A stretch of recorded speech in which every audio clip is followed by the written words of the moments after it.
gitu kan. Dia datang.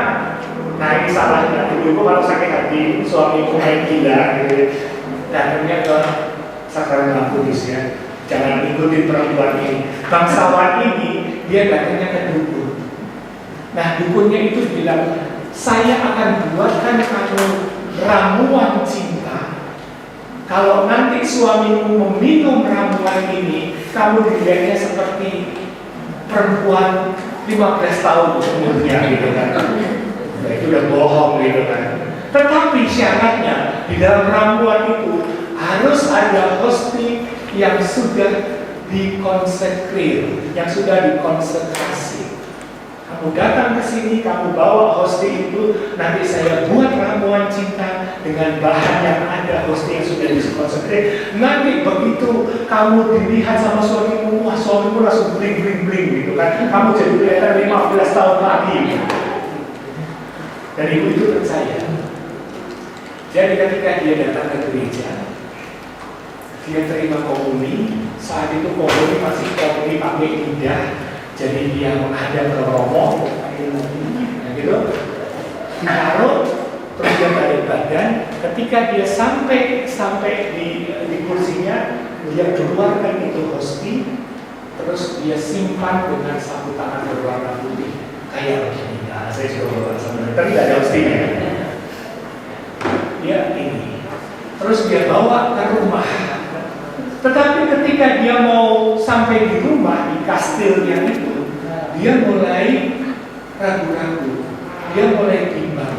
Waduh, saya sakrilegi, dosa terhadap sakramen Maha Kudus. Apalagi kalau saya sampai berikan sakramen ini kepada dukun tadi. Waduh, dosa saya makin bertambah-tambah. Karena dia takut hosti itu mau dibakarnya dengan pakai penggorengan supaya hostinya jadi lenyap gitu. Dia nggak tahu mau diapain gitu, hostinya mau diapain. Jadi ketika ada penggorengan, dia nyalakan, dia lempar hosti itu supaya hosti itu terbakar. Hostinya begitu menyentuh wajan penggorengan, dia berubah menjadi daging. Ini cerita beneran, ini cerita beneran. Dia berubah menjadi daging dan dia kaget. Dia langsung angkat penggorengannya, dia bungkus lagi daging yang dari hosti yang sudah dikonsekrir itu, dia taruh di sapu tangan, terus dia pendam, pendam ya, dia kuburkan di depan kan dia punya kastil gitu kan. Terus di depan kandang, bukan kandang, istal. Kalau kandang cuma satu, ini dia punya istal kuda. Jadi kudanya di pekarangan di depan pintu masuk istal kuda, dia kuburkan itu. Sore hari suaminya pulang dari mencari kuntilanak tadi itu.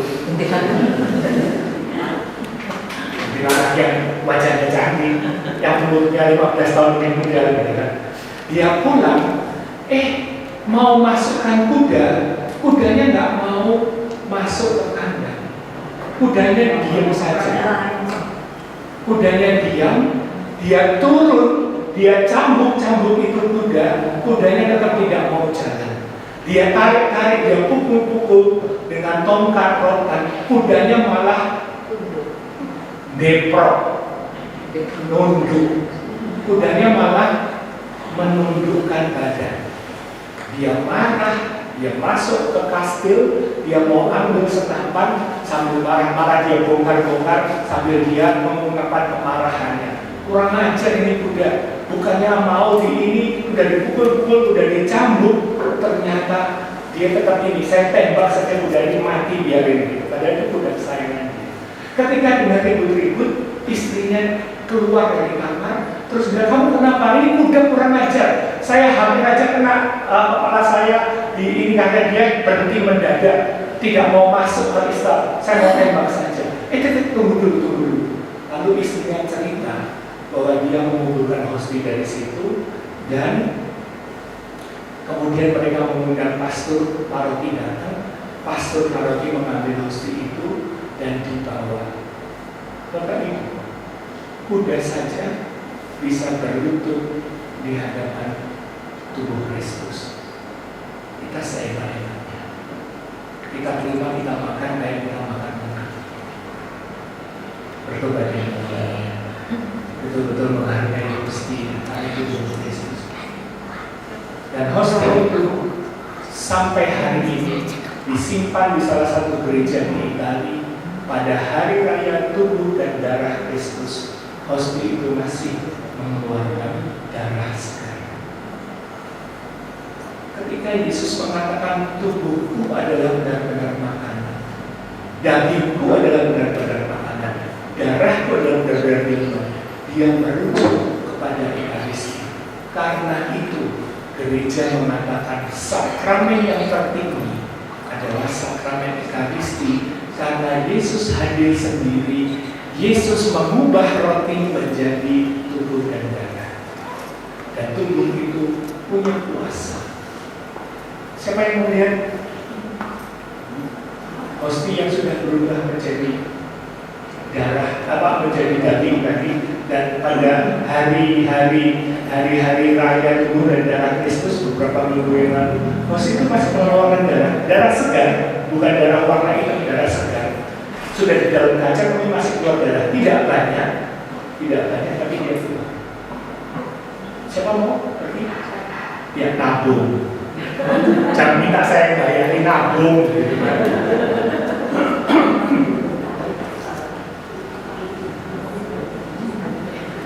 Gereja kita memperlengkapi kita dengan begitu banyak. Ada sakramen pengakuan dosa, ada sakramen Ekaristi, ada sakramen yang lain, pengurapan orang sakit. Gunanya apa?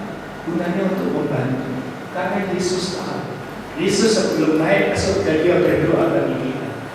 Dia berdoa kepada Bapa, jagalah mereka. Karena aku tidak bersama-sama lagi dengan mereka. Aku akan bersama dengan engkau, tapi mereka masih ada di dunia. Dijaga melalui apa? Ya, melalui sakramen Ekaristi, melalui doa rosario, doa kepada Bunda Maria, bersama Bunda Maria, bukan kepada. Kita tidak pernah berdoa kepada Bunda Maria, tapi kita berdoa bersama dengan Bunda Maria, melalui sakramen tobat, melalui sakramen-sakramen yang lain. Tetapi seringkali kita merasakan tidak nyata karena kita memikirkan dengan otak kita. Mari kita mengikuti Santo Bernardus dari Clairvaux yang mengatakan credo ut experiam, saya percaya supaya saya mengalami. Mau? Mari kita berdoa.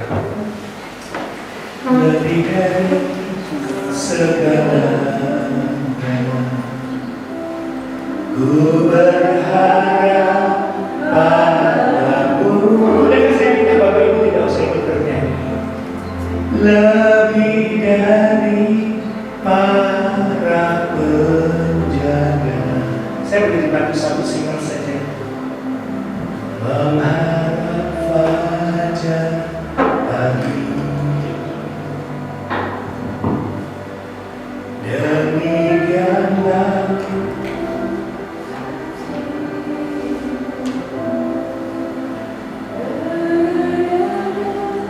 kamu.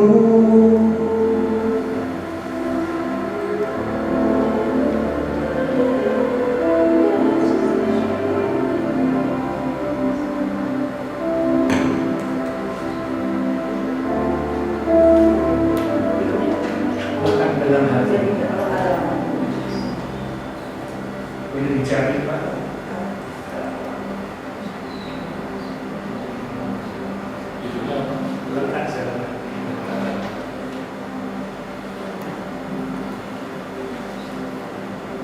Lebih dari segalanya,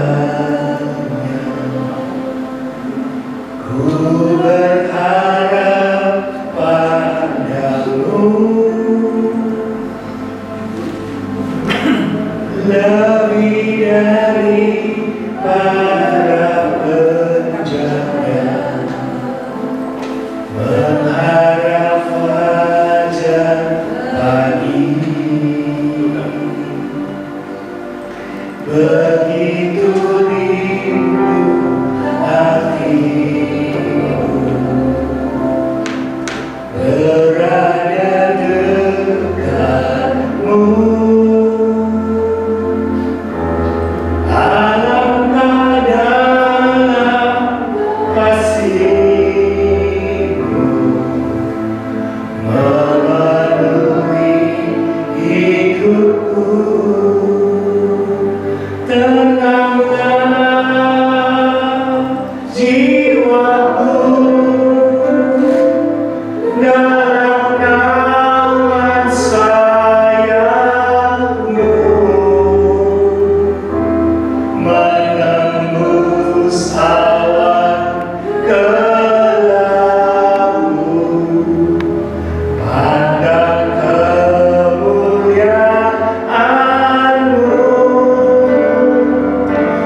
Izinkanlah saya membawa Bapak Ibu Saudara kembali kepada firman yang barusan kita dengarkan. Saya mulai dengan satu pertanyaan. Kita tahu dari mana Ekaristi itu betul-betul tubuh dan darah Kristus. Lalu saya mengajak Bapak Ibu masuk ke dalam Injil Yohanes bab 6. Dan Injil Yohanes bab 6 mengatakan, barang siapa yang makan darahku, barang siapa yang makan dagingku dan minum darahku, dia bersama-sama dengan aku bersama-sama dengan dia. Bapak Ibu Saudara, ketika saya masuk dalam ruangan ini, saya merasakan ada beberapa orang yang punya beban yang berat.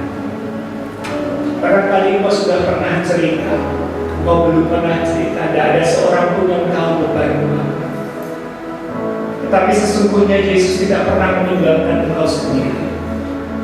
Maukah saya mengajak engkau untuk ambil pemikiran, untuk lekat di dalam hatinya Tuhan, untuk boleh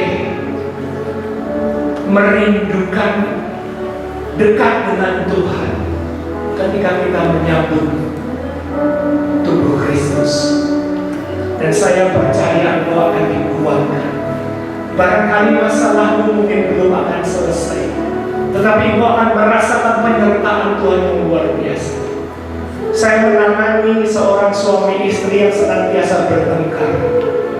Dan saya katakan kepada mereka, kalau kamu punya masalah, kamu tidak bisa menghubungi saya. Kamu datang ke gereja, kamu masuk ke ruang Maha Kudus, kamu berhadapan dengan sakramen Maha Kudus, kamu curhat kepada Yesus yang ada di sana. Dan saya percaya Yesus akan menenteramkan engkau. Dan hari ini pasangan suami istri ini boleh menjadi semakin baik. Kalau Allah bisa bekerja di kota tersebut, dia bisa bekerja di manapun. Kalau Yesus bisa menyembuhkan gejolak itu di JI, dia bisa menyembuhkan itu tanpa seseorang pun berdoa kepada-Nya. Masalahnya adalah, apakah engkau punya kerinduan untuk dijamah sama Tuhan? Apakah engkau punya kerinduan ketika kau berhadapan dengan sakramen Maha Kudus? Tuhan, ini engkau, asal ku jamah saja ujung jubahmu Tuhan, aku akan sembuh. Apakah engkau punya kerinduan seperti itu?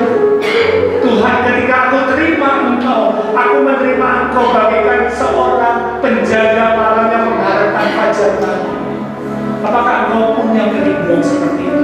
Apakah engkau mau punya kerinduan seperti itu? Kalau engkau mau, taruh tangan kirimu di dada dan angkat tangan kananmu ke atas dan berjanjilah kepada dirimu sendiri, saat ini jangan tolak-tolak tutup matamu, hanya engkau sendiri bersama Yesus. Berjanjilah pada dirimu sendiri, Tuhan, aku mau rajin-rajin ketemu engkau Yesus di sakramen Maha Kudus di gereja. Tuhan, aku mau ikut misa harian setiap hari supaya aku boleh kekuatan daripadamu ketika masalahku semakin berat rasanya. Dan nyanyikan lagu ini sebagai doa. Lebih dari segalanya, ku berharap padamu. Singkat boleh maju.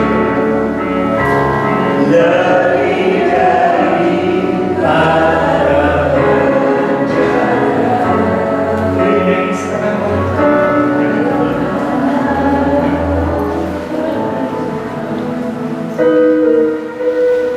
Lebih dari